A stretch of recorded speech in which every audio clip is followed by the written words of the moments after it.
Gabbie, how are you? Good. I'm great. You've got a few books there. Yes, I've brought my collection of books that I've been reading at the moment.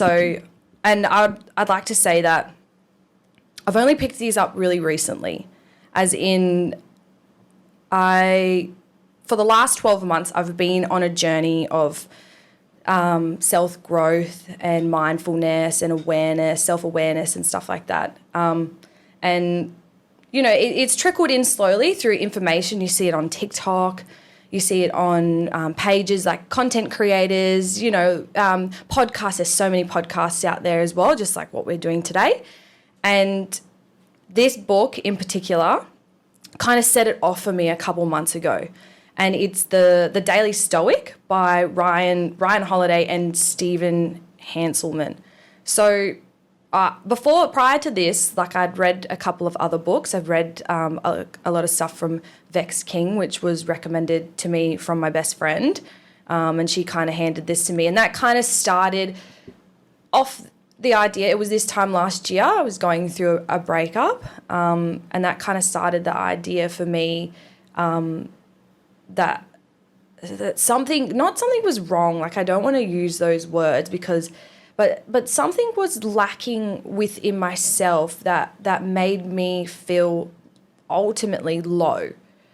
And low in the sense that, like, I didn't, like, if you had asked me, and I'm sure, like, my family will probably say this as well, if you asked me a couple of years ago and I was a pessimist, like, my cup was always half empty. Like I didn't feel satisfied in what I was doing. I didn't have the time to create meaningful connections with people and to really, you know, and to really understand human nature. Like, I don't know, it almost feels like a fever dream at how I was back then. And then so this breakup kind of set it off for me. I knew previously from I've only had 2 relationships, but they've been in very quick succession of each other that I've never had the time to do work on myself. So I knew kind of then that I needed to make a shift. And so my best friend handed me this book, and it's not the Daily Stoic, but she handed me Good Vibes, Good Life by Vex King. And in that, he kind of starts off talking about like manifestations. That book's a bit different. It goes through manifesting. It goes through the law of attraction, which is super important. Like, it's outwardly thinking. Like, it's stuff you've got to really be in tune to.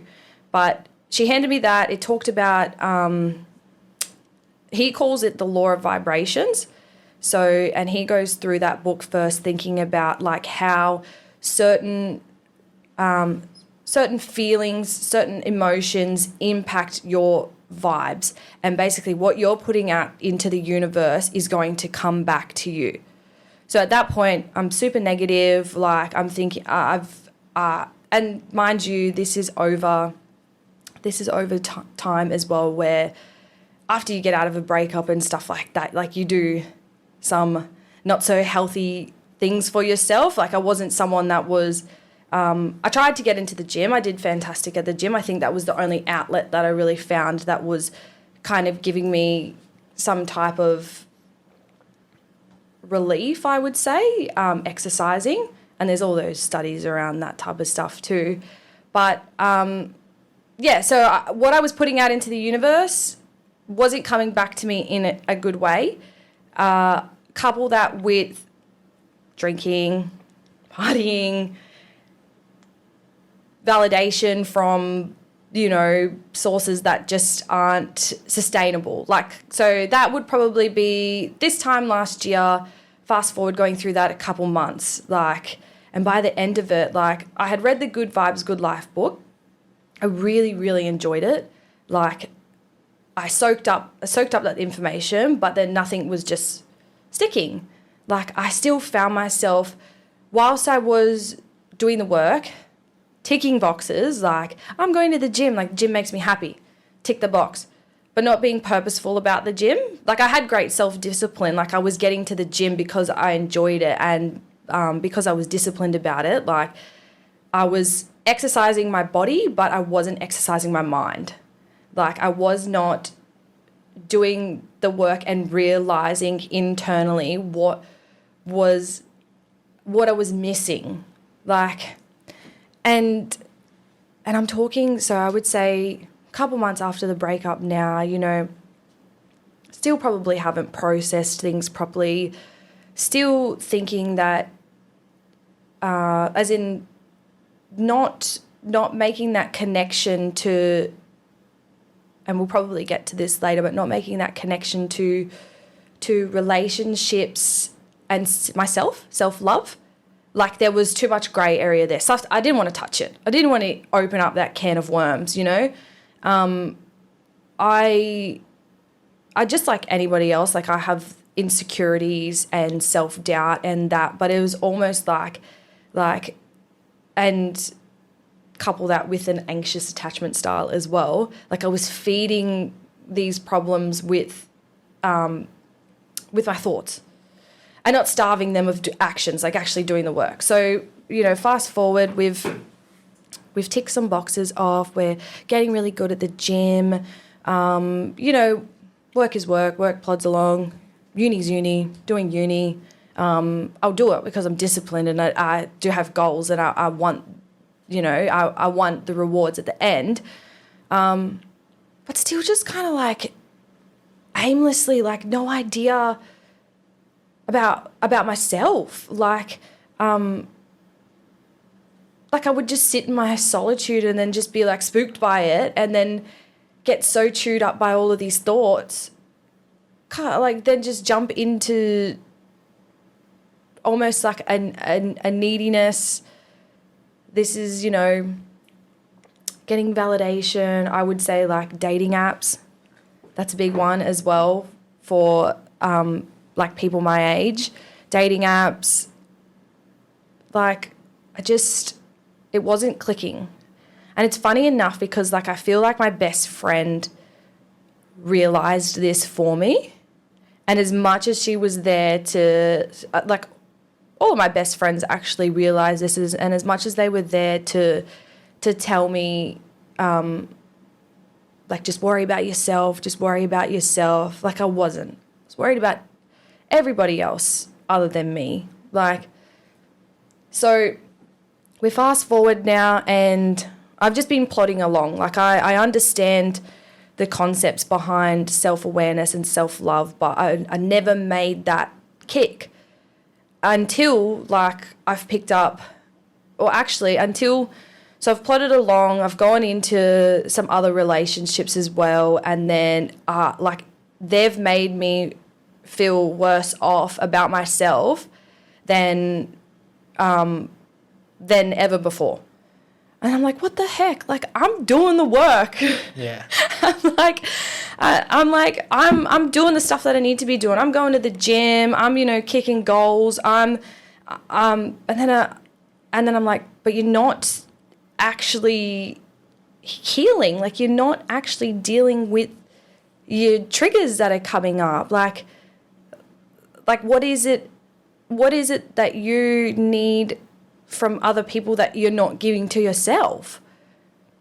And so I kept plodding along. I'm going in and out of relationship. You know, my friends are telling me, you don't deserve this treatment. And I'm like, well, yeah, like, I'm willing to accept this treatment. Like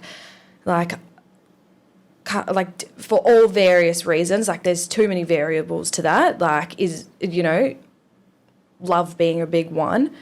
But then, and this is going to sound really crazy, but I was meant to go to Europe this year and travel solo. And like I booked my flights and everything. Like, I booked my flights to London.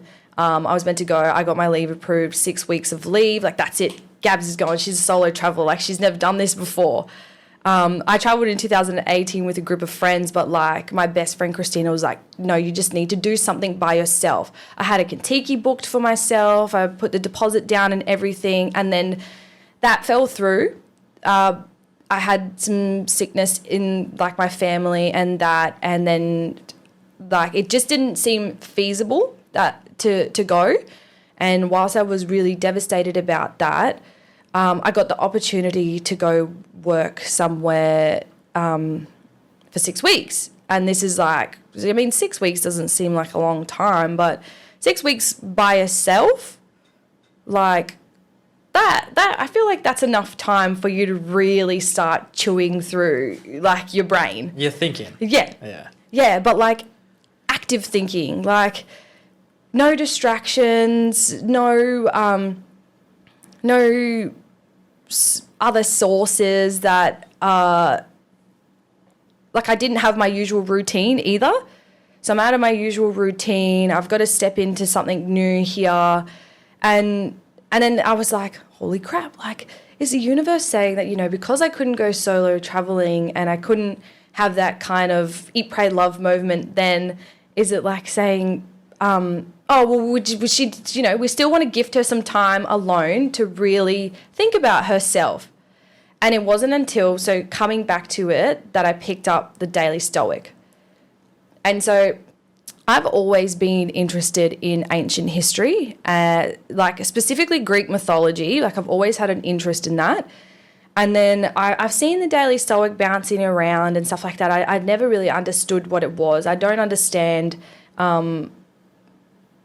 I didn't understand Stoicism. I didn't understand that type of mentality, that type of thinking. You know, you see so much content out there that it kind of clouds you almost. And then I picked it up, and then the first page that I opened to, and it's the first meditation on there, and I'm pretty sure it's by Epictetus, and it says something along the lines of, it's like you can't blame God, you can't shift blame to anybody else, like for your reasoned choices, and to stop feeling those emotions. You know, it talks more in the sense of like anger, resentment, those kind of yucky emotions that people don't want. And then right at the end of it, it says like, don't get emotional, get focused. And I was like, that's interesting. I was like, I'm an emotional being, yes. Like I rely heavily on how my world is influenced by my emotions and how I control those. And then I was like, oh, well, I mean, I thought I was doing pretty well. Like I thought I was, you know, doing this stuff, ticking all the boxes to, you know, really get through these feelings. And these are feelings that they're personal to me. Like everyone else has got their own traumas, triggers, attachment styles, like all of that conditioning that they get when they're growing up, as like when they're younger. And then, so I it's like, don't get emotional, get focused.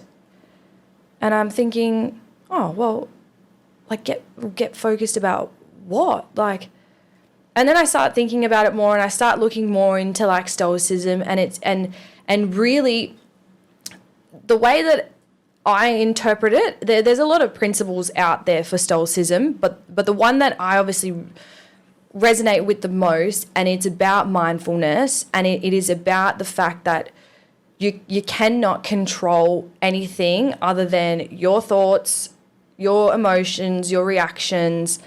You cannot control what's going on, world events, outside sources, the actions of other people. And then it clicked for me, and I was like, oh my God. I was like, I've been putting my feelings, my self-worth, my lack of love for myself in the palm of other people.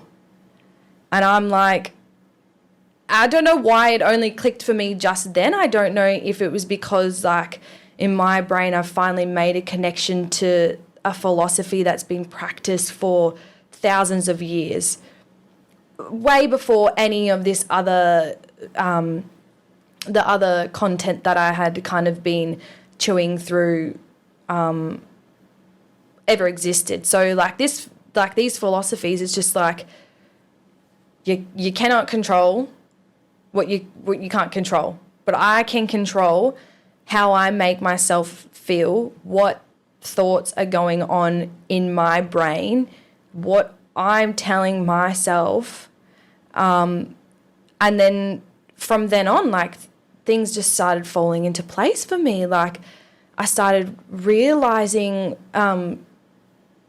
just how aware I was of how I treated others, my words towards others, how I spoke to them. I would flip it and be like, oh my God, like, why am I talking to them so nicely, but I talk to myself so poorly? Like that's not healthy, Gabs. Like, it's mean. I'm like, why are you being so mean to yourself? Then I started tuning into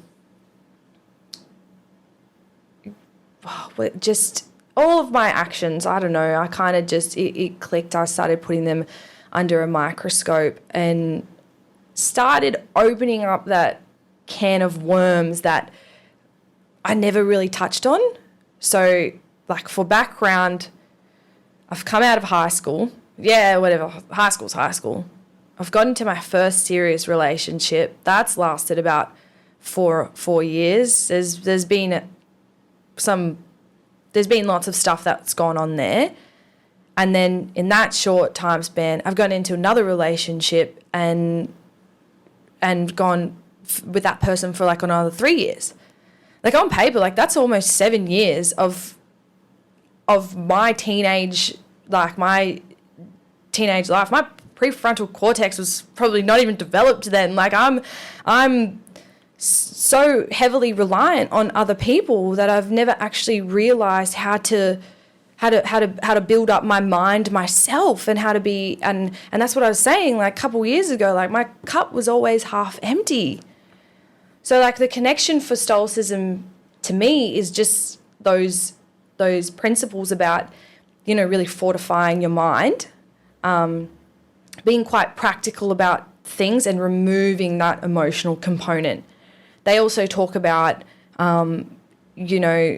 choosing to respond to situations rather than react, which I also really resonated with as well, because I was quite reactive to, like, my emotions would peak and I'm like, back then, like, I was angry, like I was angry, and I was like passive aggressive angry, like, then that's the worst kind, I reckon. Yeah, like, I'd rather someone yell at me than someone just be like, nah, nothing's wrong, but then it's like silent treatment. So that's something that I definitely resonated with, was that about choosing to respond rather than react. And I really feel like this book, this daily Stoic book, and there's, like, obviously it's got meditations in there from Marcus Aurelius. It's got stuff in there from Seneca as well. And but these philosophers, like, they're like it's the framework for your mind. And and it's like the piece that I was missing, because I love Vex King so much, and I love his writing style. I like Jay Shetty, I like Mel Robbins, I like how they say things in a roundabout way, but it was almost missing that practicality for me, like the bit that ticks in your mind and it goes, but why do I do it this way? And it's like, you do it this way because you can control your thoughts. And then, so since this book, like, everything else has started being so much easier to apply. There's something else in there, like, it's the really profound. I think there's another one. The Delaney says as well, is like, you can only control 3 things, and it's, your character, your actions, and how you treat others. Again, so simple. Take it how you please. There's another one about a man is as unhappy as he says he is, like, in your mind.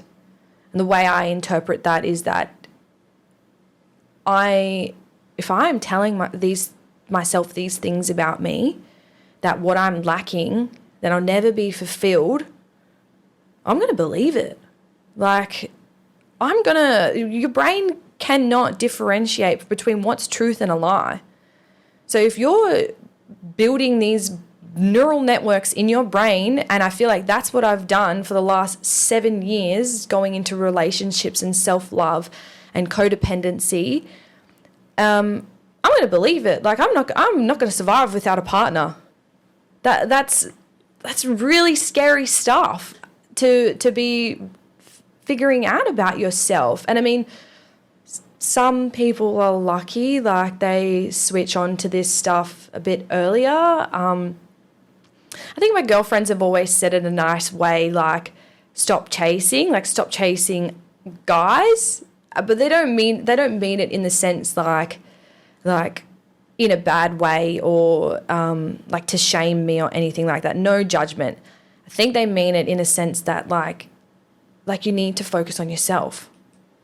And that has been such a occurring message for the last 7 years that I've just chosen to ignore.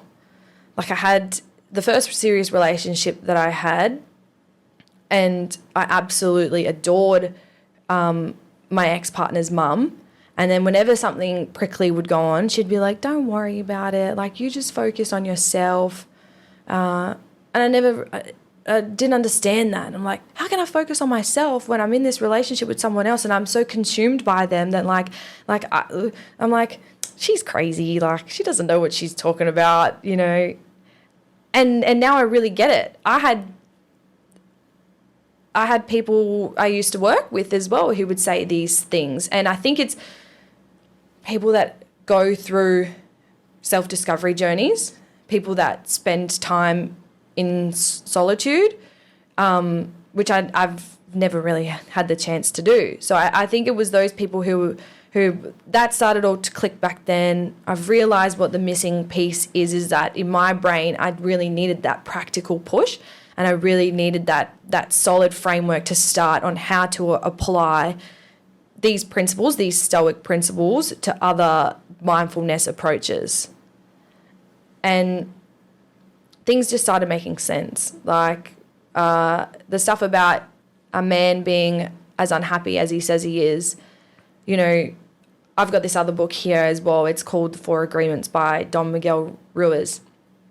And the first agreement in it is be impeccable with your word. And like, to me, I see the connection straight away. It's like, be impeccable with your word, because if you wanted to, like, you can tell yourself how unhappy you are. And I've noticed the shift in my moods when I get into a thinking pattern and I notice it and I'm just like, you're going downhill. Like, you feel yourself spiral. You do. You feel yourself spiral.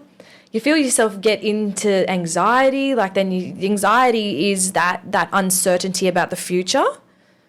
I used to place so much emphasis on the future a couple of years ago. Like, you know, I'm going to have a 6-year plan. I want to be married by this age. I want to have kids at this age. I want the house. I want this. Like, all of those pressures. Telling myself that, like, my word is my power.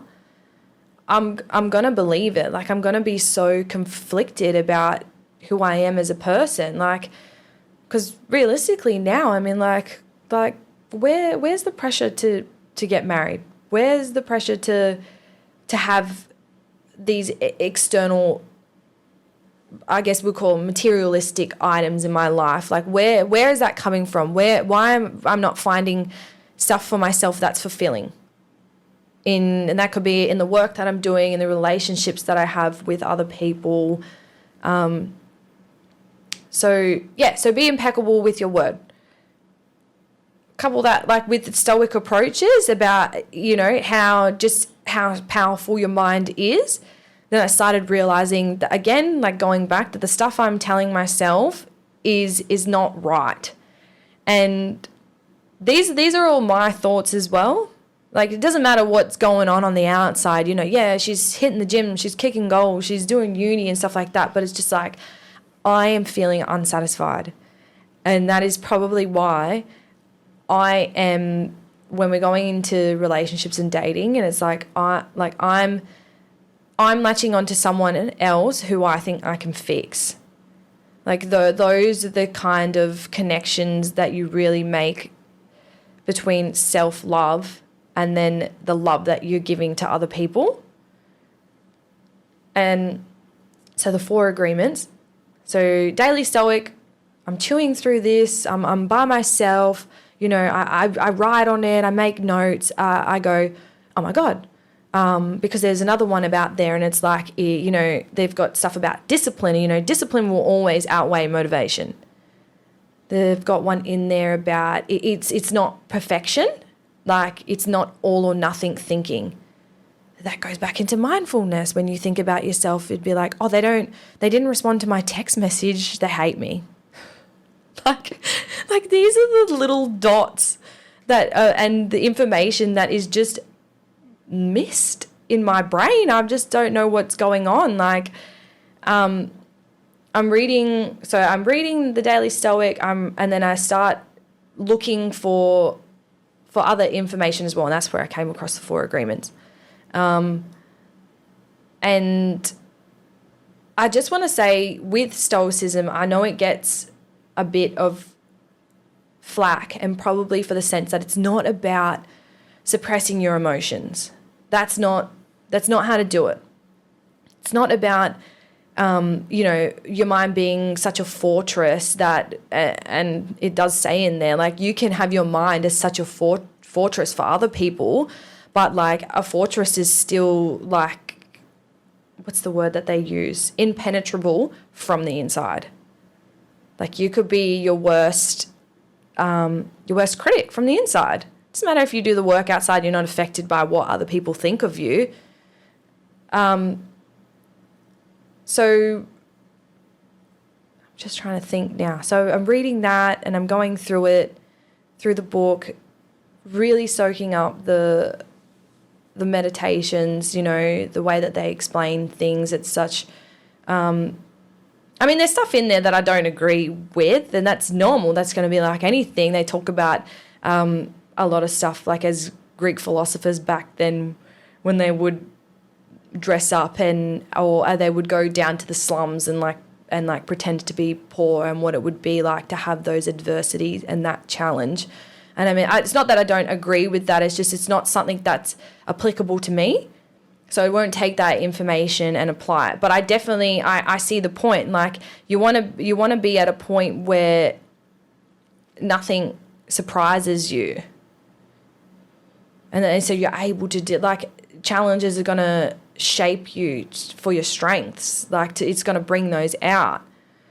So I'm going through the Daily Stoic, and I'm really enjoying this type of mentality, like this, not suppressing my emotions either.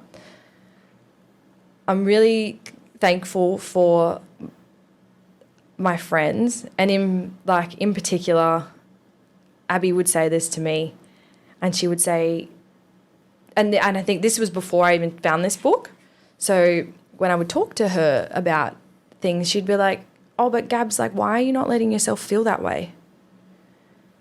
And I'm like, I don't know, because, like, if I don't allow myself to feel that way, then it doesn't affect me.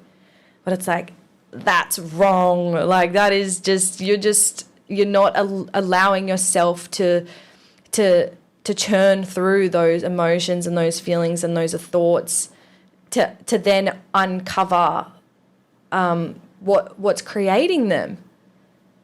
100%. Yeah. I mean, I picked up ego is the enemy, and growing up, my philosophy was always, like, I think for men as well, like, it's just suppress your emotions. Like, the more you do it, the more you'll get over them. Yeah. And Ryan Holiday and The Ego is the Enemy essentially said, drop the ego, and, you know, you can work on yourself. And there is this component of I think, men and a lot of people who think that it's weak to look inwards. But I think it's an essential part of growth. Like, you have to, Jordan Peterson says this, you have to lose a part of yourself. You have to let a part of yourself die in order to grow. Yeah. And I think that's a very scary thing for someone. Like, it was terrifying for me. Like, I'm I think and in my mindset, I'm like, oh, Gabs, like you're shedding layers, like go you, like you're finally, you're at that point where, you know, you might be alone, but I wasn't really alone, but like, oh, like you, again, we come back to ticking boxes. Like here I am thinking that I'm doing the work, but I'm feeding my problems with thoughts and I'm not starving them with actions of actually doing something about it.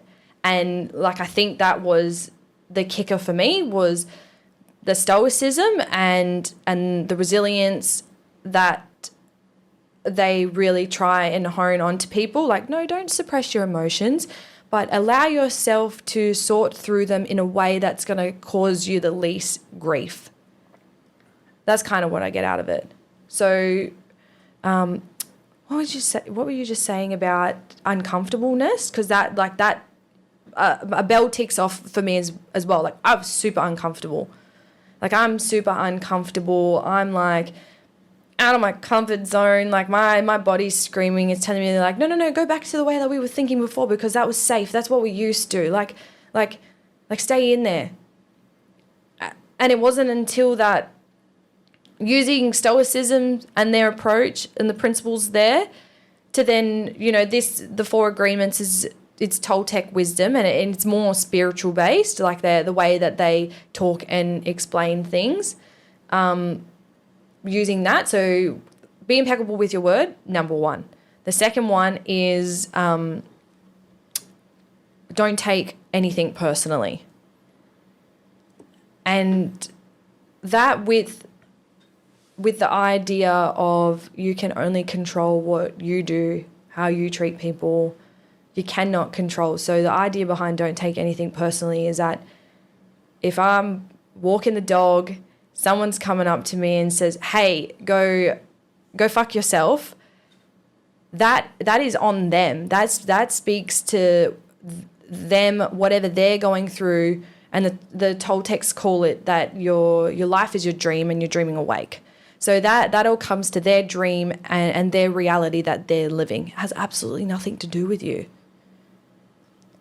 So I'm doing this work and I'm having these realizations and I'm not taking anything personally.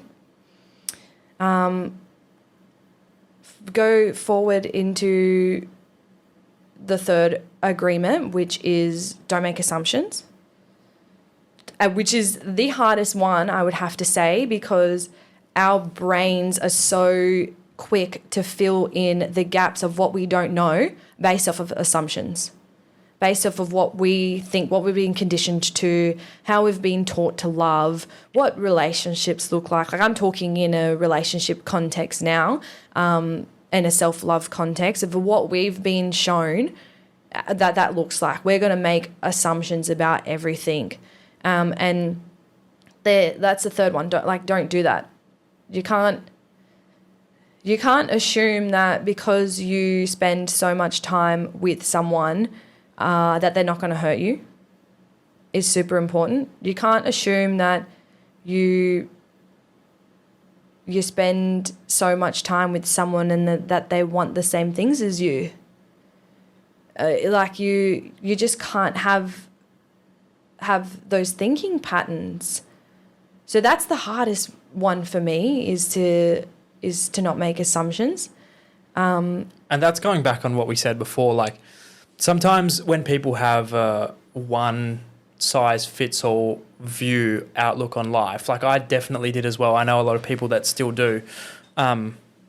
It's very easy to think like that.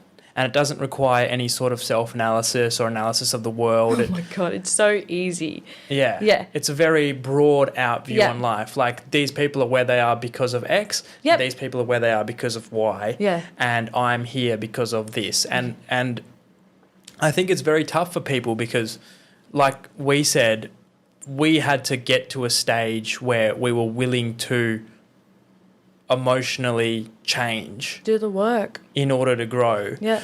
And it wasn't until, I think maybe a year ago for me, where, as I was saying, if you're not willing to change, you just compound different attitudes and different mentalities and different behaviors, and that sort of becomes a part of you, and you can use them whenever you want to, but you're sort of fine with the way that you behaved because you're paving your own path. You are your own God. You are your own higher power. You can do what you like. And it's not until you get to a stage where you're like, okay, I feel like this is wrong. Like, how am I wrong? I'm going to read this. I'm going to check out this. I'm going to hear this person.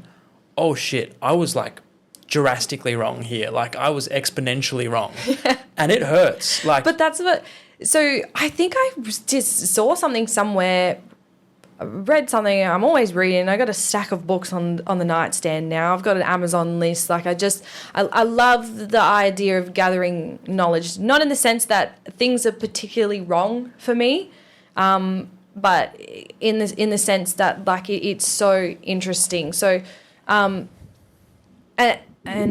going on what you were just saying now about making that realization, I think I read somewhere that the amount of people who actually practice mindfulness compared to like how many people are on this earth, not a lot. Like, I think, I mean, can I just pull out 2%? I don't know why that's ringing to me, but, 2% of people are willing, out of everyone, are willing to do the work, to think differently, to approach situations differently. I mean, it flows down. Like, but it flows down from, God, we love our parents, but it starts off with our parents. So the 4 agreements, starts off with parents, caregivers, anyone that, when you're a baby and when you're a kid and you're being taught all this stuff at school and you're being taught from adults and whoever's before you, is that you actually don't get a choice about what you're picking up. It's your environment, what your environment is giving to you. So that's what they say. Those are your agreements that you're making. Like, and it comes across in, for example, in the book that they say, gossiping is an agreement that you're happy to partake in because you've seen other people do it, but that's not being impeccable with your word. So, yeah, I think it's really interesting when you also say it that something needs to give in your mind, that you don't want to feel that way anymore, and you're willing to feel uncomfortable because you're learning new approaches on how to deal with stuff. And that was it for me. And you're right with the framework as well. With Marcus Aurelius, when I first came across him, it was a really deep and profound, like, thought process for me that happened, because I could not believe how a man lived like that, so honorably, so nobly. He was a Roman Empire. He could have done emperor. He could have done anything he wanted at any time. He could have had sex with anyone he wanted. He could have murdered anyone that disrespected him. Yeah. He had it his own way, and he still chose to live like a noble, honest man. And he did it by following the Stoics and sort of also creating his own realms of this. Like, he had disagreements with some Stoics, he had agreements with some Stoics, but he also formed his own philosophy. And you're right, like, you see people acting in a way and you think that is the normal way to act, but you realise that the person who's going out clubbing and getting with people isn't the ideal form of masculinity. You realise that the man who gets angry in the car and just whips out at any whim of emotion that he has isn't the idea of masculinity. Like, this book really changed a way of thinking. He says in there that you shouldn't worry about death because death is a normal part of life. Yeah. And when I read that, I was like, it was almost liberating in the sense that, oh my gosh, I've been so concerned about the thought of death for myself, my family. Yep. And almost trapped by it, like a slave of the thought. So death is super, like, the Stoics do touch on that. Like, that's definitely one of their principles, is that you're going to die. How grim is that? I recently just lost my grandma in July. Beautiful lady. She was 99. That's almost 100 years on earth. And like, for me to be able to deal with that grief is that I had to accept that this is the part of life. Like this is like, yeah, I get emotional talking about it because like I loved her and I do love her to pieces, but those, and I've never had to deal with death either. I've been quite lucky in the sense. So this was a real shake for me, as in these things happen. Like this is life. But but what I didn't do is that I didn't let that allow me to spiral and be like, oh, you've only got one life, so I may as well just go crazy, go off the rails. Like I started thinking about stuff more purposefully and how I wanted to approach situations. And I started thinking about stuff of how I wanted to love and how I wanted to be loved, how I wanted to show up for people, how I wanted to realize situations as well that weren't serving me. So death for the Stoics is like, I don't know if that's what helped them with their philosophies in the fact that like they're just man. Our brains are so powerful. They're gonna die anyways, but yet what they're putting out there is so profound that you can use it to live a better life. And that's what I've taken from it. Specifically the mindfulness, like how to approach things in a non-controlling aspect, what's in my realm. And yeah, I've really applied that in me as a person.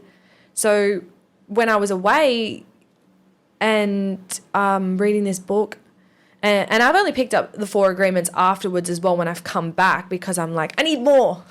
like I love it. Like I need more. I need to understand like other areas as well. I know that stoicism isn't the be all and end all. Like again, it's a framework that we've used, that I used personally as building blocks to allow me to really start putting self-awareness and self-love into myself. That's my journey that I've been on. And it's been great. And it's honestly amazing at how people have noticed as well.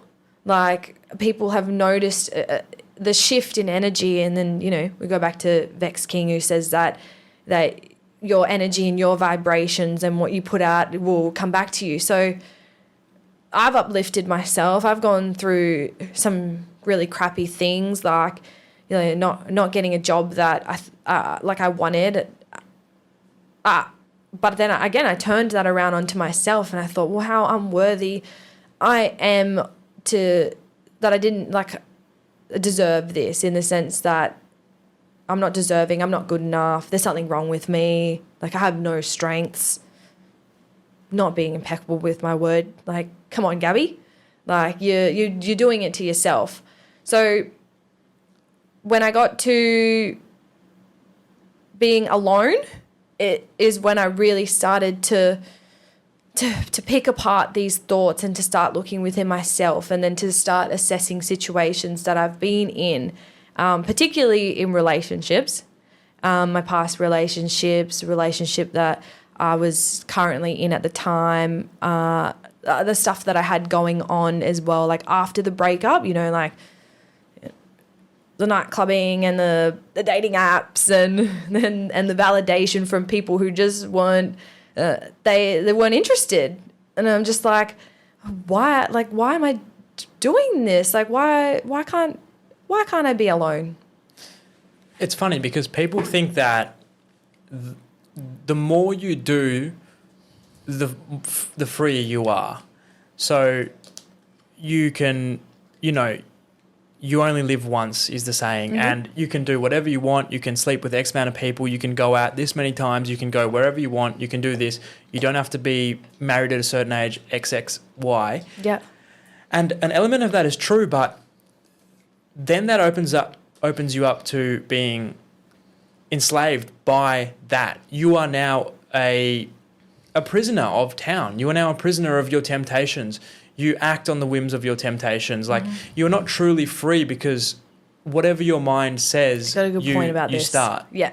So straight away when you're talking about that, and what I pick up for myself is that I would use the you only live once mentality to make decisions that did not serve my best interests, that I'm running off temptations here.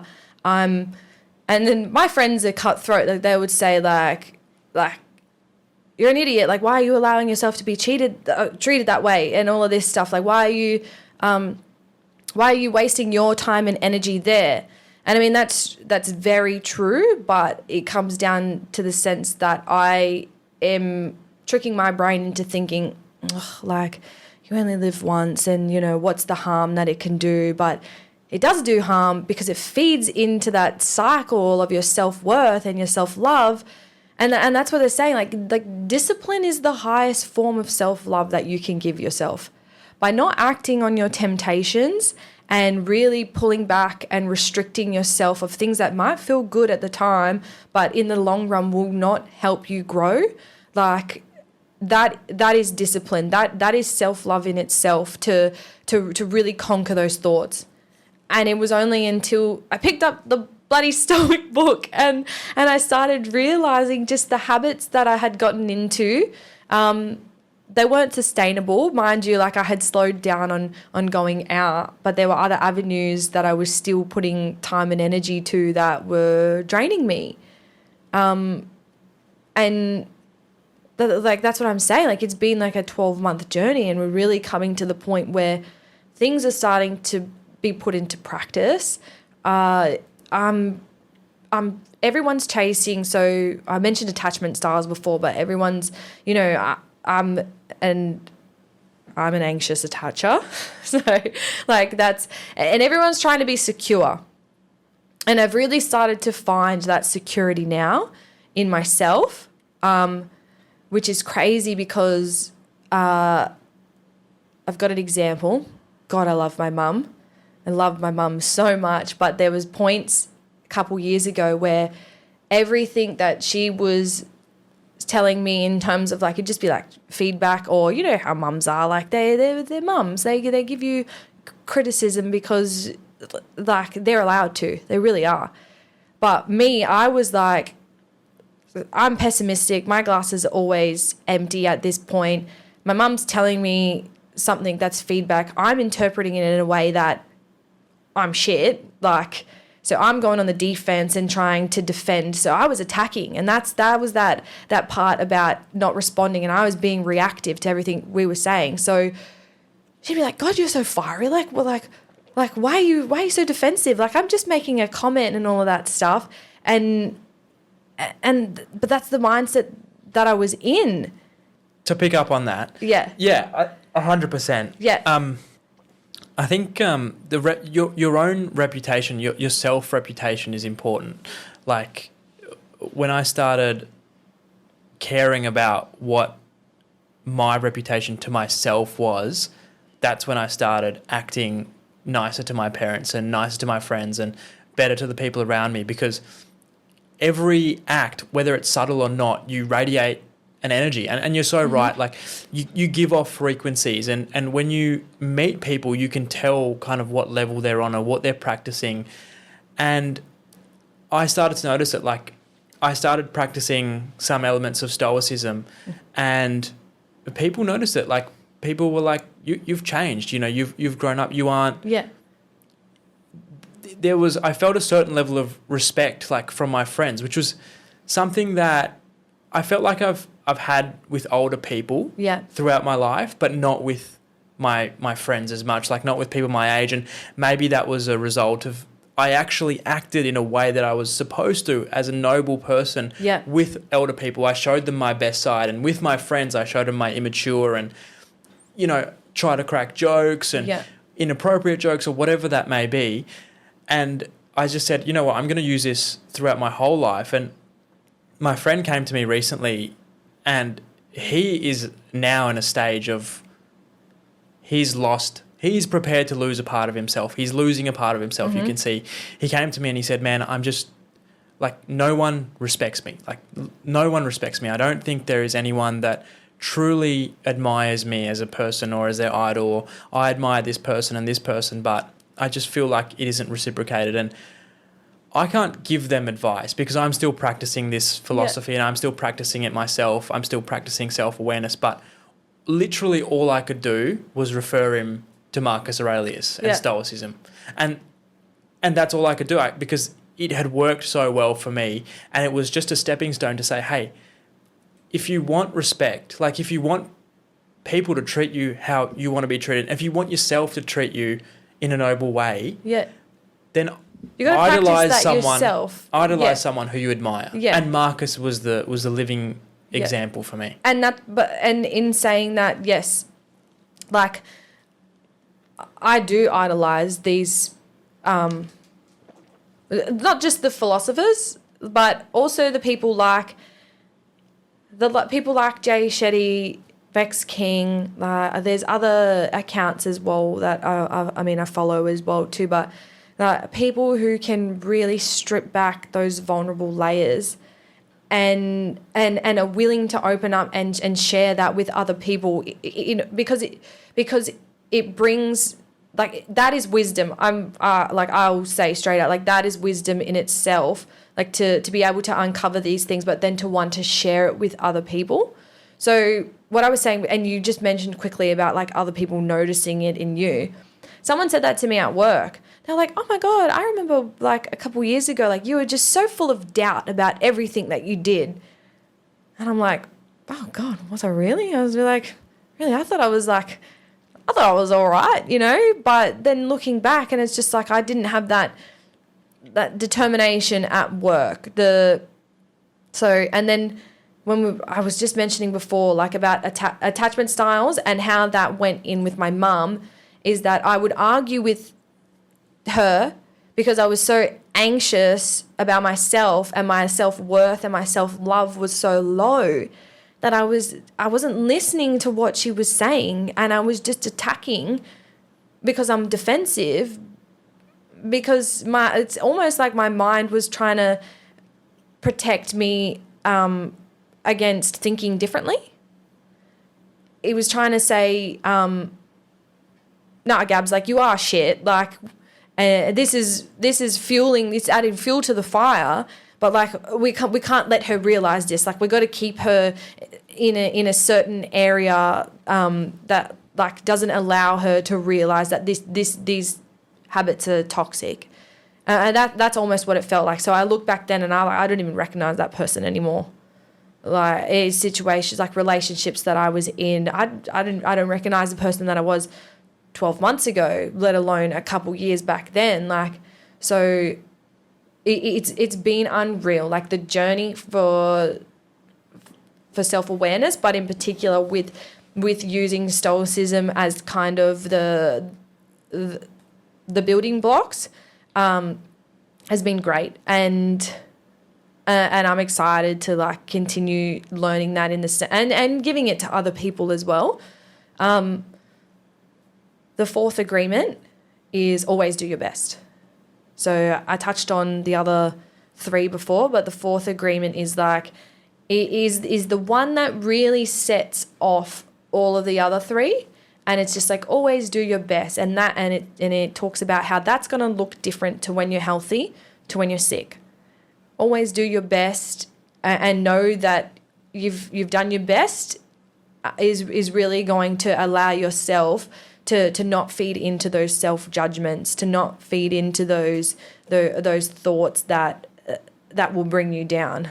So that's another book I really highly recommend is that one. But using all of this now to go into, so I feel secure. I feel very secure. I'm going to say for the first time in, 7 years, I don't want to date. Dating's been a journey, like, especially for someone, especially in your later, I'm going into my later 20s now. I'm 26. I'm going towards, where it kind of gets a bit scary because you start thinking about like where where your future's heading. And I've got friends that are married. I've got friends that have kids. Like, everyone's on their own journey. But me personally, so I finally feel using these techniques that I don't need it. And what I was trying to chase from other people, what I was trying to fix in other people, I realized like I need to give that to myself. And that's where and then I picked up this book. So it's another Vex King book, and it's called Closer to Love. And it's how to attract the right relationships and deepen your connections. So he's written the one about good vibes, good life, high vibrations, you know. He even talks about like high vibrational foods. Like he goes into those type of topics, but he kind of starts off the ideas of self-love, which is what I had at the start before I picked up the Stoic book. But this really goes into love itself. But the first whole part of the book, and mine's scribbled on because I like to write on it, but the first part of it is self-love. And he talks about how the starting off with self-love is that the first relationship that you need to nurture is the one with yourself. Like, I read that and I'm like, oh my gosh. I was like, what do you mean the one with myself? And then I keep going deeper into the book, and it's like, you are not going to be able to show up for someone if you can't show up for yourself. If you don't have that love for yourself, you are not going to be able to give it out to other people. And I'm like, oh my God, that's me again. Like yes, I was able to show up for people and be there for someone, but not in a fulfilling way. Not in a way that, that a relationship feels reciprocated or along the lines of that. So I started looking back again at my journey of self-love, and then realizing what I was doing to kind of look into this. And I wasn't doing anything, I'll be honest. Like, I wasn't doing anything from the breakup. I mean, apart from the gym, I'm being harsh on myself. Not that I wasn't doing anything, but I wasn't doing the mind work again, the steps to get to the insecurities. So I've realized with the stoicism that I'm trying to control all of these other external. I'm trying to control the actions of someone else. I'm trying to control someone's ability to commit to me. I'm trying to control, what my housemates are doing. I'm trying to control my family. I'm trying, enough. It's going to happen. Your life is made up of two things. It's the events that happen to you, one, and then the second one is your ability to get through those events, and how, by whatever means that is, and that's your life. It's then broken up into all of your little dots, which become, your pieces of your puzzle. But so this book as well, I've picked it up. I do the daily Stoic, read that in the morning. Yep. But then this was very enjoyable for me to read, because I was like, okay, where are we lacking again? Like self-love. And then it goes into attachment styles, and it's like, I have that anxious attachment style because, am I scared of being alone? Probably. It's what everyone always says to you. It's like, oh, you don't want to end up alone. You don't want to be that crazy lady with 50 cats or something like that alone. Or so you're thinking, self-love. And just on that, alone doesn't have to be alone at 40 or 50. It can be, but I think if you look closer to now, alone can be alone in your own thoughts. And that's a terrifying thing for some people. Like some people have to constantly have music on or constantly be talking to someone because they're so scared of their own thoughts. That's such a good point. Yeah. And I was as well. And that is what true solitude is. Like if you're alone, if you're scared of being alone at 40 or 50, just think about whether you're scared of being alone now, like in your own thoughts. And I certainly was. Like, you know, bad thoughts come, or you think of this and you don't want to think of this and this and this. I'm at a stage now where I really, really just enjoy thinking. Like that is just something that I love. And I hate when music is on. Like I try and avoid music because it just clutters my brain and I can't think straight. And people find enjoyment out of that because it's a release, it's a let off. And it is. It's something that I use for self-care as well. So like, when we go into self-love, like, but I totally agree with that. Like being alone with your thoughts, that is scary. That goes back, like we're talking, it's like we should be drawing this big cycle here where everything is just connected. And for me, I'm finally starting to find the pieces that are fitting into place, which are allowing me to feel my emotions and to deal with them appropriately, you know, not be heightened, not react, respond, find situations that don't serve me anymore, but find that they don't serve me in a way where I am grateful for them. I still hold people in high regard. Like I got an acceptant mindset now, and I'm detached, as in that's that anxious attachment style. I'm not clinging on to people, situations, jobs, like gosh, everything that doesn't serve me to my highest good. And that's going to look different to everybody. And it's not stuff that's easy. Like it is so hard. Like, it's hard for me. Might be easier for someone else. But that's just how life is. Like no one's in my shoes. Mind you, they're Crocs, but no one's in my shoes. No one deals with what I have to deal with, how I see the world through my eyes, how like what happens to me. So like when I've started realizing that and having more self-awareness and then self-love and being like, well, why are you giving your energy into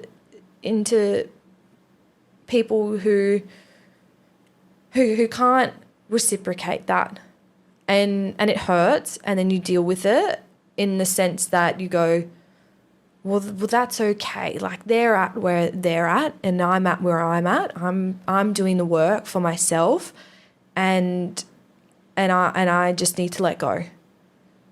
And letting go is not because you're weak. There is so much strength in letting go of people, letting go of friendships, letting go of jobs, letting go of situations that just do you more harm than good. And we're not talking physical harm or anything like that, but just whatever that looks like to you, like just that gets you into those thinking habits. There's so much strength in it. And so once I've started, I'm building these blocks of, we're looking at meditations by Marcus Aurelius. We're looking at, what adversities they've faced then and how the framework that they're doing for their mindset. How is that looking now in terms of self-love? Because, my life is great. Like, I don't really have complaints about my life, but so why am I feeling this way about it? Like what's so low about my self-worth, which is just like it has just then gone and infected other people, or I'm picking relationships that not that they're not good for me, but that they're not that I'm settling. That's the right word. And it all comes down to that realization that I'm missing that part of myself. I'm missing that part of that security that I've never been able to find. I'm getting it now in this solitude, but I've never been able to find that because it doesn't get handed to you on a silver platter.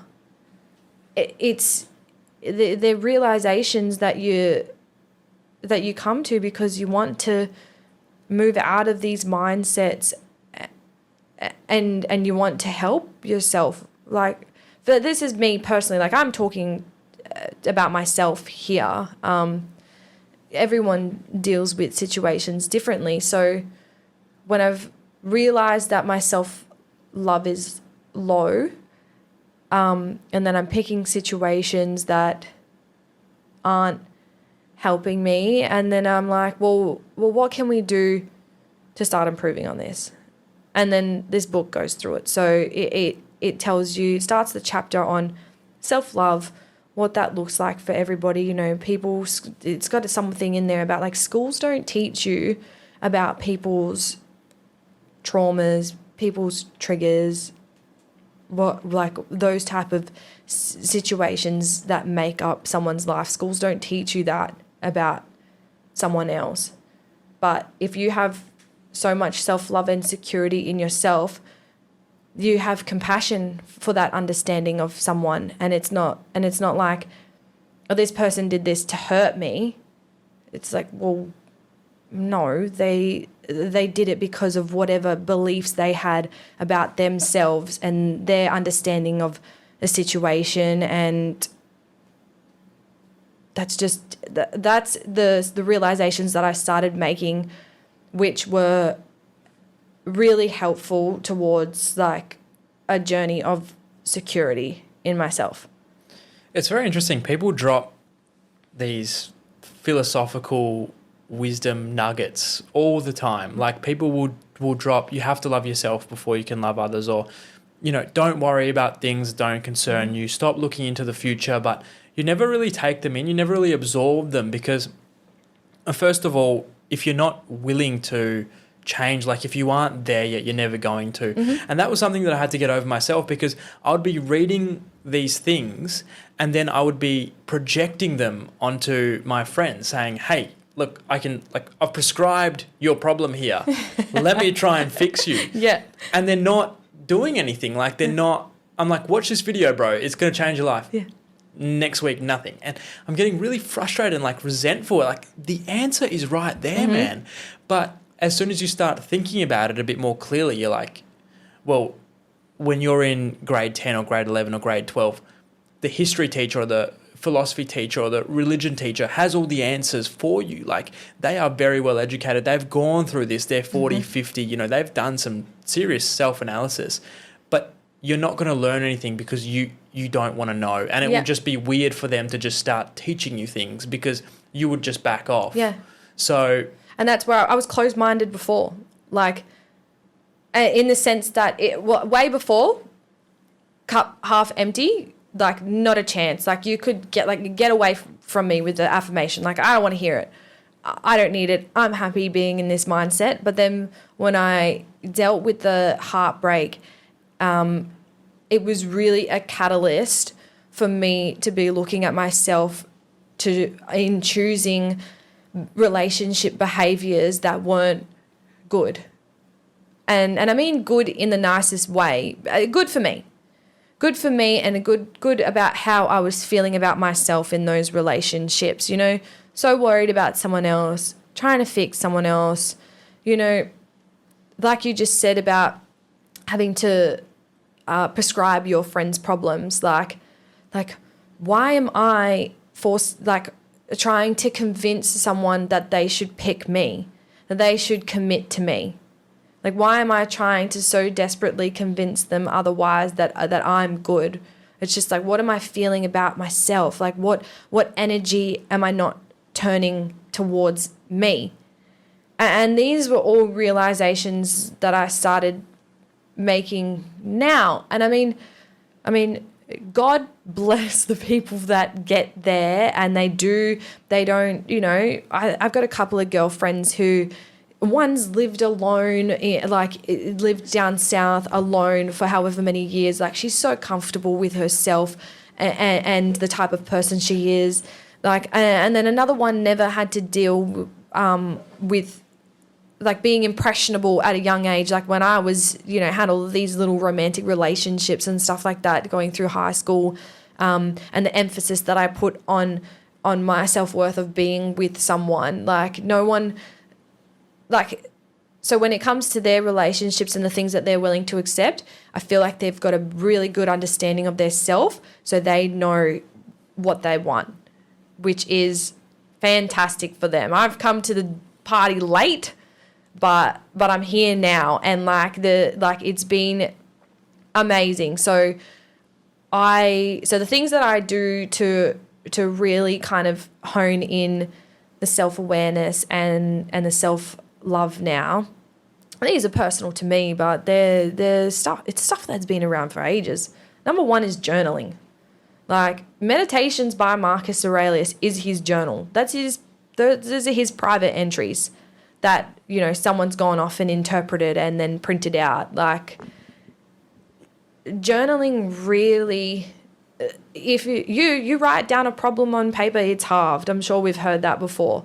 But like journaling is everything that's going through your brain, your fears, your joys, something funny that happened to you today. I mean, mind you, my journal has been filled with the same thing for the last couple of months, like over and over again, because it's the only thing that I've really been upset about. Like everything else has been, I mean, mind you, of course, there's, you know, not getting this job, that was in my journal, cry, like writing that in there. But, you know, journaling for me, fantastic. Like I cannot recommend it enough. That's why they've got, you know, if you don't know what to write, there's so many prompts out there on the internet that you can have.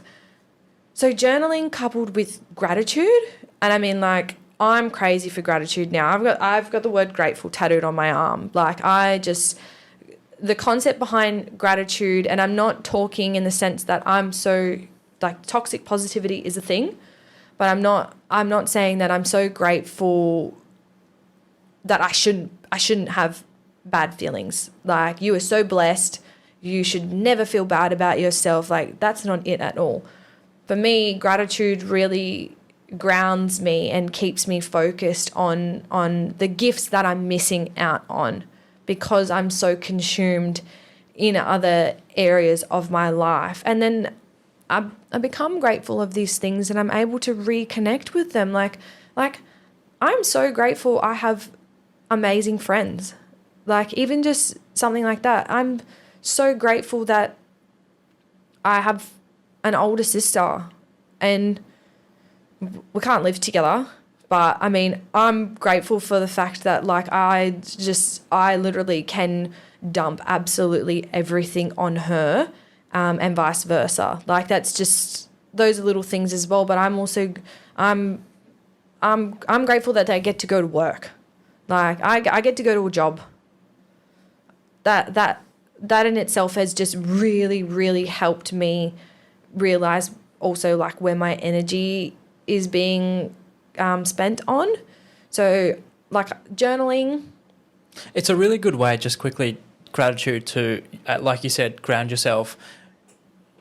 When I'm thinking too far ahead, when I'm analysing the future and, like, getting anxiety, gratitude and mindfulness are the two things that I resort to immediately. Yep. And meditation as a form of mindfulness is literally that, is being aware of the present, like being aware on your breathing, being aware on your surroundings, being aware of everything that's around you. And gratitude is the exact same thing. Like, what do I have now that I'm grateful for? It's being in the present now. Yeah. So they're great things to send to you. Yeah. So, and that is something that Stoics will agree with as well, is that, and they talk about that, but in the sense of materialistic items, is that, you know, just because the man has the most doesn't mean he actually does, or something along the lines of that. So, so gratitude, and then that's going into, meditation. Like, meditation is something that I haven't really picked up personally, but I'd love to start making a turn into that, and only probably because, like, quietening down my brain sometimes is difficult. Like, meditation is, you know, it's a skill that you have to refine. It's not something you can just jump into straight away. Like, so it's very difficult. Yeah. And the thought that there's actually pro level meditators is pretty astonishing. Like, you don't just go into meditation for 2 weeks and understand the depths and intricacies of meditation. It's really like, I would say, over a 6-month daily process to figure out what the hell is going on. This meditation app that I picked up a while ago is called Waking Up by Sam Harris. It's all about consciousness and being in the present and understanding like what consciousness is to you. Like, are you in a state of consciousness now? Are you truly living or are you not? And it's like a guided meditation. And in that, he clearly states, for this amount of time, you're a rookie. Like, you have not even tapped into meditation in its truest sense. The Buddhist monks are pros at it. Like, they can sit there for hours and just think and breathe, and they don't get anxious, you know, they don't fidget, they're just at peace with themselves and their surroundings. Like, they're one with nature. Yeah. And it's a pretty daunting thought to open yourself up to that long process of meditation or of self-awareness, of constantly growing. Because imagine if you're just conditioned to always think about your future and the anxieties. Like, anxiety comes from your uncertainty about things. Your brain's filling in the gaps again. Like, it's creating all different kinds of scenarios. So, like, anxiety I feel about relationships, that's real. Every anxiety, like, people, but in order to train my brain and to really quieten down those thoughts, that's a task in itself. Like, that's a big job. So meditation is definitely another tool that you can use. I think I had I journal, love gratitude. You can find journals. You can find journal prompts, honestly, like things where you just literally you just have to fill in the gaps of stuff as well. I like a template. I think the thought of journaling is daunting because what do I write? Like, what the hell is happening in my day for me to encapsulate in this book? I've got templates, one of them being moments that emotionally moved me today. Yeah. That's a really big one because I'm then in a process of like actively seeking like what actually emotionally triggers me, whether it's happy, sad, grateful, resentful, whatever it may be. I'm going to note that down and then I'm going to write it. And then you sort of start wondering, why am I feeling like this? What led me to that feeling? Yeah. And the second one is things that people did that I respected. And so you can see where I'm at in terms of my journaling and like my sort of self-discovery path is, what can I do to be respected? And like, what am I modeling? Am I modeling the guy that's sleeping with a girl every night at town? Or am I modeling the guy that's disciplined in his work, is showing up to work and his family every day, is doing those hard tasks, going to the gym while helping everyone, while still not being selfish in his endeavors? So that's a good thing to figure out where your mind is at. Yeah. And I completely agree. But talking about like my personal journey and like going through like my particular, like this has all come off the back of a breakup. Like this has all come off the back of of that catalyst as well, of realizing, you know, what type of relationships am I agreeing to that are only just feeding my negative thoughts about my self-worth and self-love.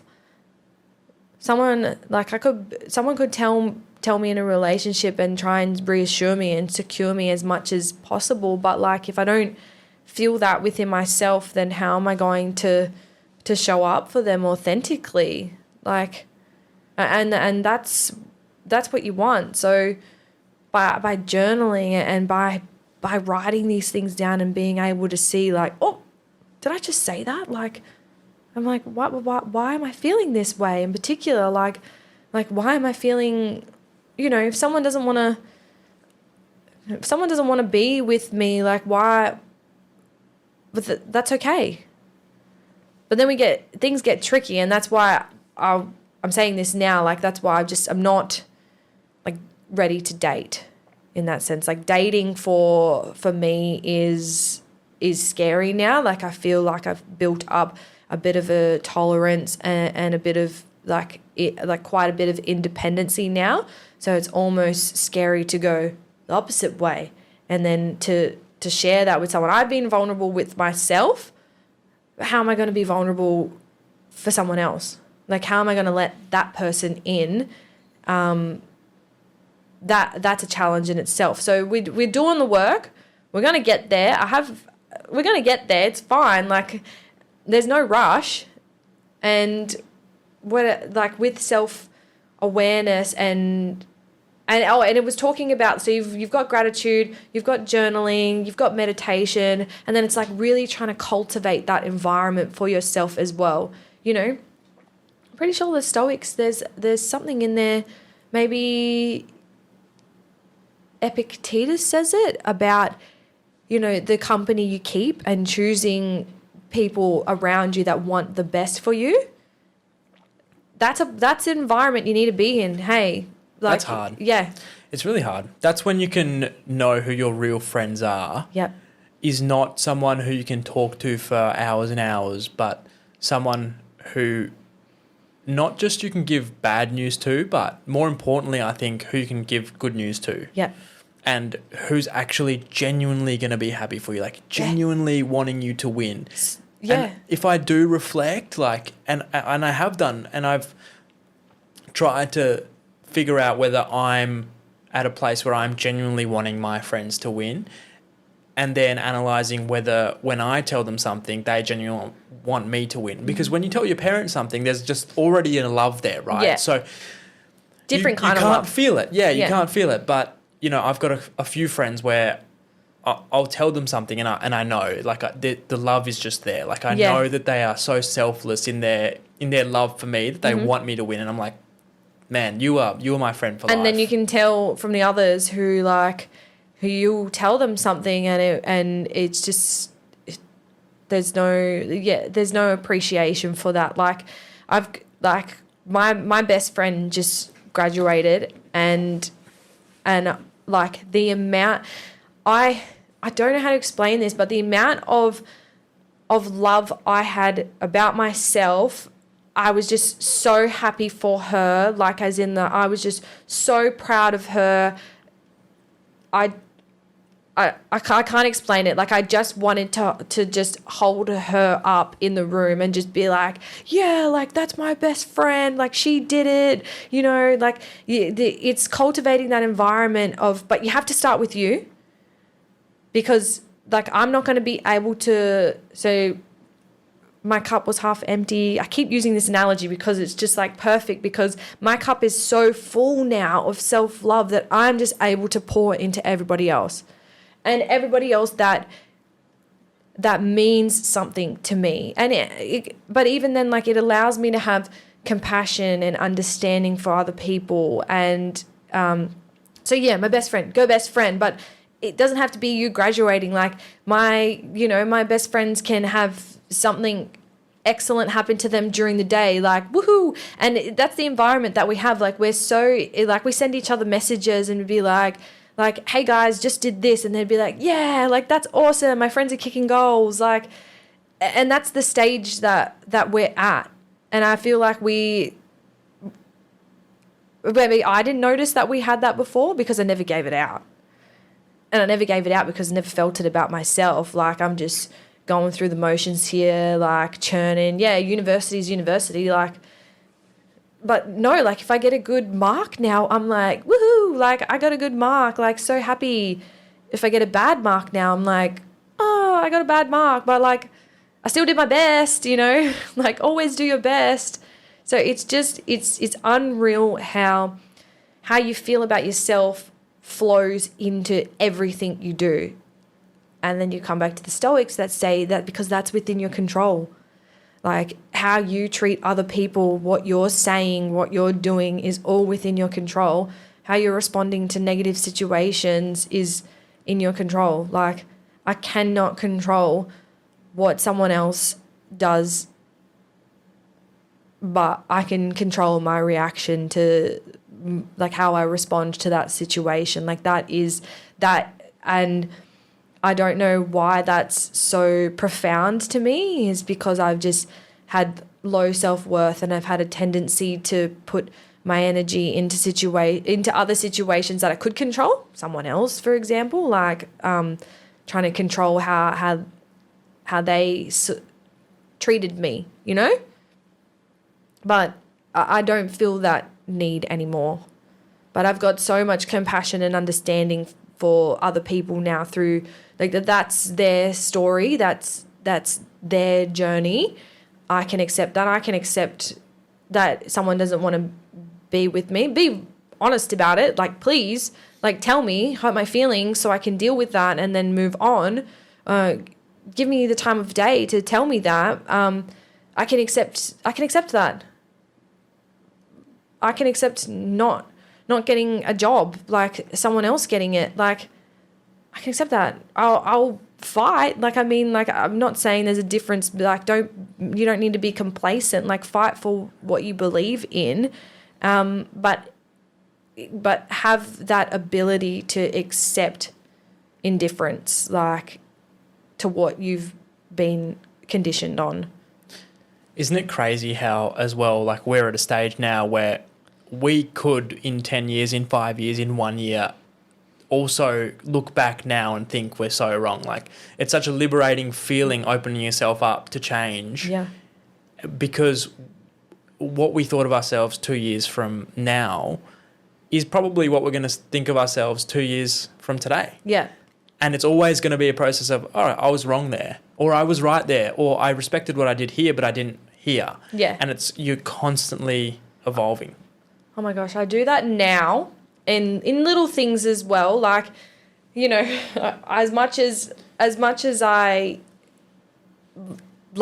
have self-love for myself, as much as I love myself and all of that, there are still at times where I will, you know, try and protect myself at all costs. Like, that's where, you know, is that boundaries, or am I just, again, going into different behaviors because I'm scared of the outcome and I'm making assumptions about someone else? Like, is that what that is?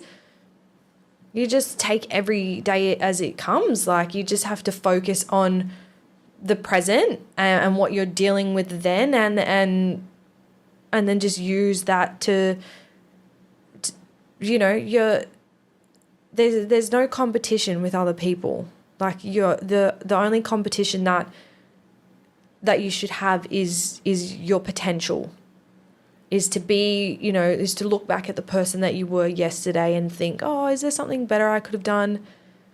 Yeah, possibly. Oh, well, we might do that a bit better next time. Hey, you know? Yeah, it's crazy. I wanted to say something as well, because this triggered a thought in my head when you were talking about being in the present.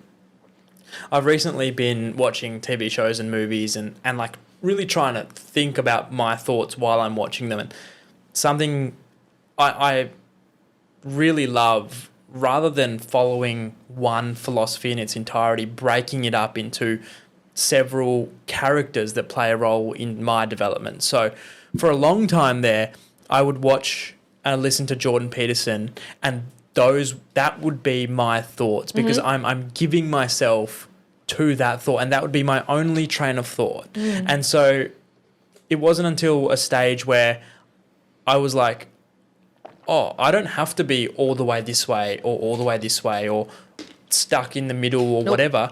I can be flexible, and I can listen to this part of Jordan Peterson, which I really like, but then listen to this part of whoever the opposing thinker is, and listen and like that side. Yes. I've recently watched Peaky Blinders, and Tommy Shelby is like someone that I just admire deeply. Like, this man that had gone to war, was given the worst job, a tunneler in the war, like the grimmest, the hardest, the mentally rigorous job, and he had lived, and his brothers had lived through this, and they had accepted that whatever happened from then on was a bonus because they were supposed to die in that war. And they lived in freedom because that was their thought. They weren't afraid of death. They weren't enslaved by it.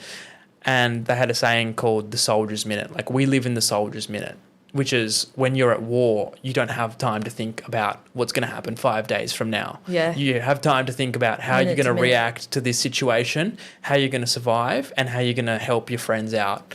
And that was something really interesting for me because, like, this man is conducting himself in business and in politics and in whatever he's doing by this philosophy, by actively living in the present. Really cool. Yeah. Another example was Michael Corleone off The Godfather, like another like great Stoic in a sense. Have you seen that movie? The Godfather? Yeah. No. You haven't? No, I haven't. Have you seen Peaky Blinders? I've seen some of Peaky Blinders, yeah. Yeah. Brilliant. Michael Corleone was another man like that I really admired. But again, like taking elements of that philosophy, like I don't then have to go out and be Tommy Shelby. You know what I mean? I don't have to go out and then be... That's why I've got like 3 books here. Like it's just, it's not all or nothing thinking. That's in Stoics as well. It's not like it's not one thing or another. And in saying that, I think self-love is very much the same. Like, I'm not here to tell people like, I'm not here to judge. I'm not here to tell people situations that don't serve them. But I will like turn around and say like, hey, like, how's that making you feel? How are you, check in? Like, how are you showing up as your best self? Like, if you don't really think of yourself in that way, that's kind of what's important for me now, is that, and it's how it affects my other relationships with other people so all of these books and this mind shift change and the ability to practice mindfulness and self-awareness, coming off of a breakup, coming out of other relationships, situationships, they're the worst, in my opinion. They're so uncertain. Like, there's so much grey area in them that the grey area just feeds everyone's insecurities. Like, there's no... And that's probably another reason for me that I was just like, why am I allowing myself to sit idle in these situations? Like be vulnerable, say what you want. If someone can't give you that, give it to yourself. That's how I feel about it. But yeah, dating now especially is hard.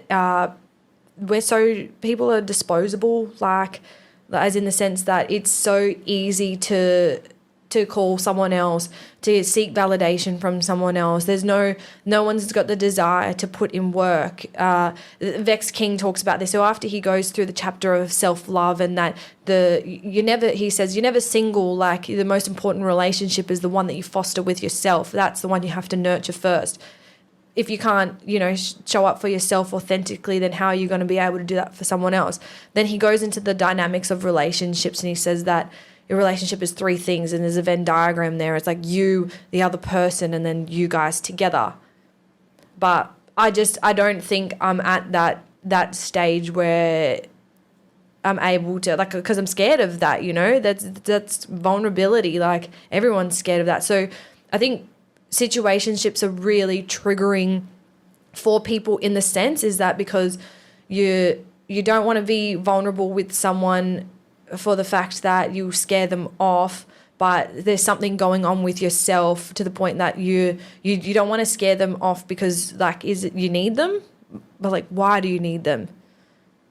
Because you love them? But what does that love look like to you? Like, that doesn't sound like a healthy dynamic. Like, it's not being reciprocated.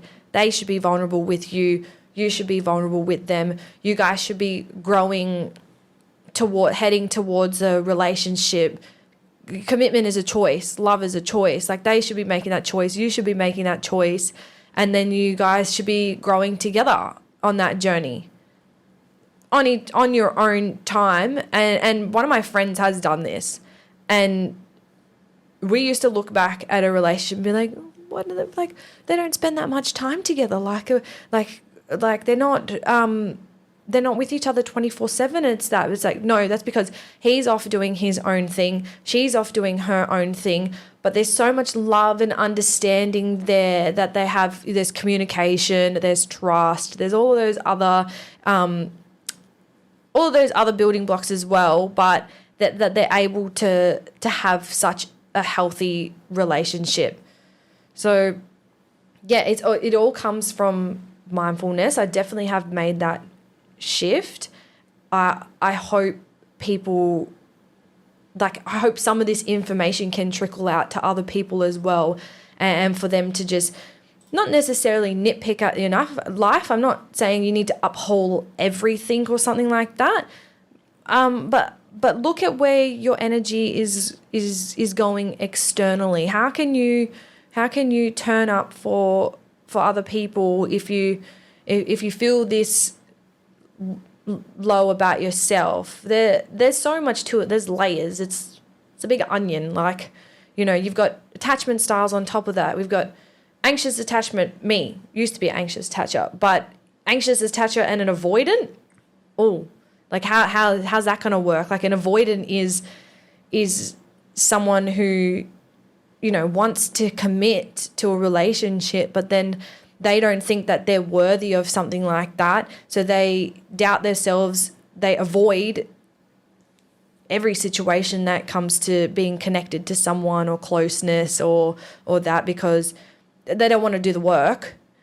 So an anxious attacher is going to feel that, is going to cling on, and then is going to neglect themselves. So there's those dynamics. And then the other one, I believe, is fearful.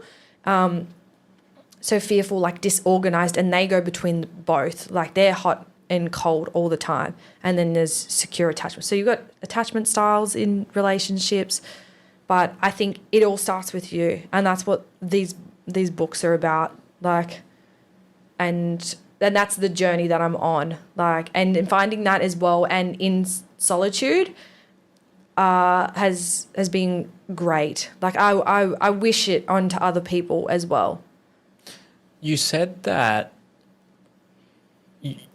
you're on a journey, and that you used to be a pessimist. No, the attachment style. Anxious. An anxious yep. attacher. Mm-hmm.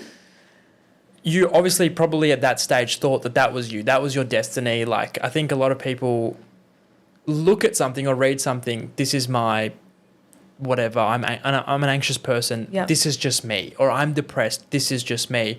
I've got a friend going through that at the moment who just doesn't believe that not being anxious or not overthinking is a part of his life. Like, he just believes that that's him, and that he can't change. I don't know how to tell him that it's not, but what would you say? I would say that that's his comfort zone, is to be anxious, to have those feelings. Like, I was very much in that comfort zone, that for me, the thoughts came easy, the mentality, like, that's when we were talking about how growth is uncomfortable. It's gonna be uncomfortable. It's challenging thoughts. Mind you, I'm showing up here today, but I have peaks and troughs as well. Like, I go up and down. Sometimes I catch myself and I'm in that anxious attachment style again, and I'm honestly thinking, like, I need this person. Like, I love this person so much, but that's in the context of relationships. But taking it back to the mindset shift, it's like, well, no, like, I don't really need this person. Like, I love them. I love spending time with them, and I love the joy that they bring. But also, like, I'm so open about, I understand where they're at and where I'm at, that it's not working. So if you've got a friend that's stuck in that, like, I would really ask them to be like, just spend some time writing down, where the feelings come from in particular. You'd be surprised where they come from. Hey, like, come from parents, caregivers, traumatic situations.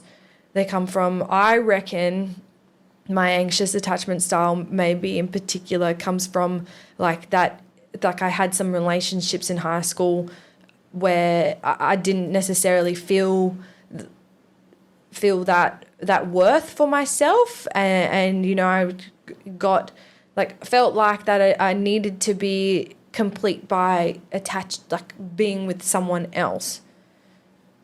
And then, you know, I also had a relationship where like this person said really horrible things about me, and I'm 16 at the time, and I'm believing them because I'm like, oh my God, like this is true, like this is everything they're like, they're not being impeccable with their word. And you know that in the 4 agreements it says like if someone comes up to you and says you are so stupid, like you're the stupidest person I ever met, like you're going to believe them.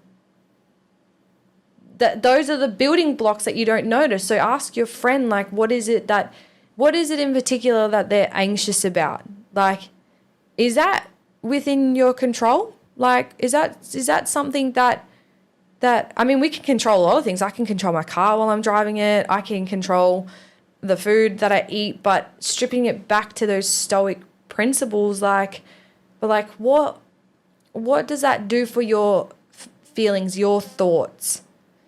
Like, are you almost doing it to yourself? And it's scary. It's heartbreaking. Like you think that it's weak to come to the realization of these things, but it's not. That's what made these Stoics and these philosophers so profound, is that they were able to look inwards and to see how the outside world was affecting them, but the only way that they could build their strengths to it was through their mind, like through what they kept in their realm of control, which unfortunately for us, in our mind, is only a couple things. It's what you say, it's what you think, it's how you treat others. So for your friend, like, think about like that basic thing. That's what kicked it off for me. What was in my control? That's fascinating as well that you say he's probably comfortable with that feeling. Mm-hmm. And it's a well-known fact that you can get addicted to a good feeling. You can get addicted to going to the gym and the feeling afterwards. You can get addicted to how that ice cream tastes. You can get addicted to how that pizza tastes. But you could also get addicted to how you feel after you're bloated from that pizza and how you feel really shit about yourself or how you feel not going to the gym that day. Like that is an addictive, negative feeling that a lot of people experience and get comfortable with. Yeah. So it's not just that you are addicted to the pleasures, you're also sometimes, and in a lot of cases, addicted to the feeling after the pleasure, that really negative feeling.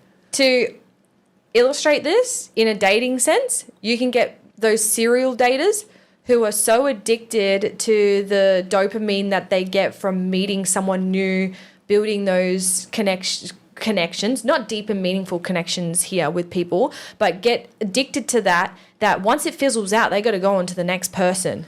Like you can get someone who's addicted to feeling the way that they're feeling because that's all they've known.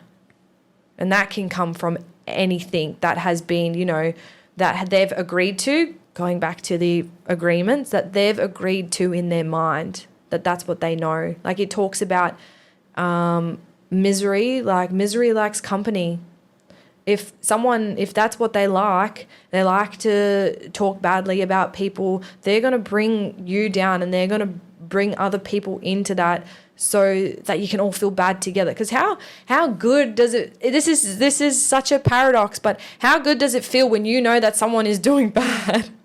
Like these are the things that you just open yourself up to. Like I would have never been able to communicate like this unless I did the work, and I'm still doing the work, and it's a journey, but like it's amazing. What I'm finding now is it is amazing for me how everything connects, from Stoics, from Marcus Aurelius to Toltec wisdom to Vex King to consciousness to who is it? Sam Harris. To Sam Harris, you know, like it's amazing how it all connects, because there's utility in it. It's about how you make yourself feel. Like, you know, they always say, like, you're your worst critic. RuPaul says, if you can't love yourself, how are you going to love someone else? It's so simple, but, like, I don't know. You tell me. How do I love myself? Well, I'm going to go off and figure that out. But, like, in saying this, I don't also get caught up in the fact that I'm searching. It's not, I'm not searching for something. I don't necessarily think that something is wrong in my life, that I need to be fixing me, and that I'm like a work in progress or something like that, because I know that if the right person would come along for me, whatever that looks like, that I feel more comfortable in the sense that I'm able to deal with what that will bring to the table. You know what I mean? Like, and that's with everything. That's with friendships, jobs. Like, it's good. It feels different. What has, I'm curious, Arc Fitness taught you about yourself? Oh, I love that place. And the only thing that I have to compare it to is that I've been to a gym, a similar gym before, and I've never had that connection between exercising and, like, I feel like that the gym that I went to before, the vibes were off. Hey, like, that's what we're talking about, like, good vibes and what it puts out. Like, the vibes were off. The energy was just not there. Like, we were turning up, we were working out and that, but it was almost like we weren't. The environment at ARC is amazing. Like, you've got. I rocked up there and I was scared. Like, I was scared, and I'm insecure. Like, I'm here because I just, my relationship's just broken down, and that's what you kind of turn to do. You've got all this free time on your hands, so you want to start putting it back into yourself. You want to start looking good. You want to start feeling good. But I didn't get, that from the feeling from ARC, that it was a chore. Like, because it felt like such a nice environment to be in. It was welcoming. It was safe. It wasn't like I was going in there and being judged because I didn't know how to do a hang power clean or something like that. Like, these are all little things we're talking about, like building your environment. This was such a positive environment for me that I kept it going. But I still, in the sense that I still, would go because I was ticking off a box, but there was still other work I needed to do. I was exercising my body, but I wasn't exercising my mind at one point. So in terms of ARC Fitness, it's just an amazing community that has really assisted. It's an assistant. It's a tool that I have used to help progress in other areas of my life. Like, I've been able to connect with other people at ARC Fitness. I have compassion and understanding for their health and fitness journeys as well, whatever that looks like. Like, I think it's amazing. I think it's amazing that people can get up at 4:15 in the morning to go to a 5 a.m. class, and then just have that high energy about themselves. Like, they're disciplined. They're showing themselves self-love. Like, it's a good environment to be around. I'm with you here. It was brilliant. I remember Abby coming to me and saying, you should do this. Yeah. And at the time, it wasn't even my goal. Like, I was like, I don't want to lose weight. Like, yeah. I'm already, I'm already small and skinny enough. Like, I don't want to do hit hard sessions. Mm-hmm. Granted as well that I hadn't done cardio in about 3 years. Yeah. Like, I hadn't done a sprint in however long. It was ridiculous. But she said that if you come, you'll see a side to people that don't give up when they're facing hardship, and that just keep going. Yep. And it will trickle down onto you. And for that reason alone, I was like, all right, I'll give it a go. And I went, and it was unbelievable. Like people who were double my age, 40, 50, 55, like going to these 5 a.m. classes in the morning Yep. and putting themselves through pretty much torture Yep. to God knows what result. Like even they don't know the result, right? But they're doing this. They're like accepting this really difficult morning, this difficult hour-long workout Yep. for a reward. And I mean, I absolutely loved it. And my friend even said, dude, like when you show up, is everyone like half asleep? Like it's 5 a.m. Like these guys have woken up. They probably haven't had that much sleep. And I was honestly like, no, they're ready to go. Yeah. Like at 5, everyone's ready to go. Everyone knows what they're in for. They're prepared.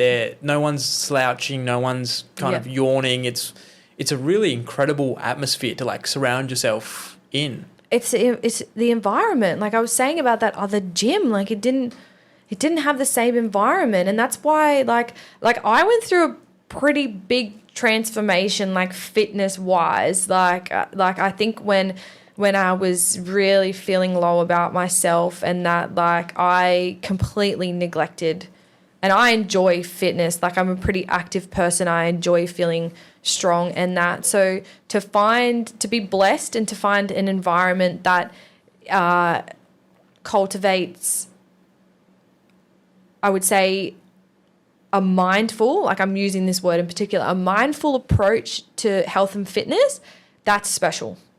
Like that's something that, and I would never give that up. And I haven't, because I've been going there for a year now. And ARCS, it's been along with my journey as well in terms of how my self-confidence and how I show up.